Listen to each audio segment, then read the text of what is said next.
When you think about the mass monster era, the 1990s chapter of bodybuilding history, one name immediately comes to mind: Dorian Yates, the six-time Mr. Olympia who rewrote the record books and changed the sport forever.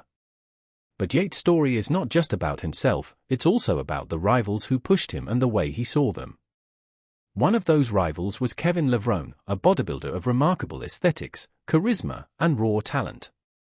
Kevin Levrone was one of my rivals from the 90s and also one of the guys I got on very well with, an interesting guy and very talented. He could have been better than he was because, for many years, he would take around 6 months off, play in a rock band, and not even lift weights. He'd lose around 40 to 50 pounds, then put it all back on again. If he hadn't done that, he potentially could have been better, but he chose to do what he did. This quote reveals something deeper than rivalry. It shows respect mixed with contemplation.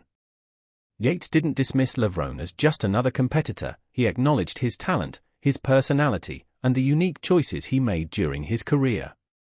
Levrone wasn't just another name on the Olympia scorecard, he frequently finished near the top, placing second to Dorian at Mr. Olympia multiple times in the 1990s.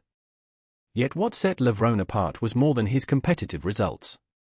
He lived a life that didn't conform. Outside the gym and stage, Levrone pursued music and other interests. According to Yates, this included long stretches away from training, even playing in a rock band and stepping completely away from the weights, only to return later. That might seem like an odd contrast in a sport defined by discipline and consistency, but it humanizes Levrone's journey. Here was a man who wasn't defined by one identity, who didn't live only for the next trophy.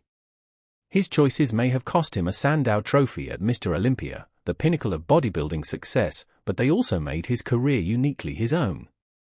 For Yates, this was a simple truth: Levrone's potential was enormous, perhaps greater than what he ultimately displayed, but he chose a different path. That doesn't diminish his legacy, it makes it richer. Today, we remember Dorian Yates for his intensity, his dominance, and his unshakable presence on the Olympia stage. But his reflections on rivals like Kevin Levrone remind us that success in sport is more than wins and losses, it's about the choices you make, the life you live, and the way others see you through it all. Because in the end, legends aren't just measured by trophies, they're measured by impact, stories, and the paths they choose to walk. Flexed biceps.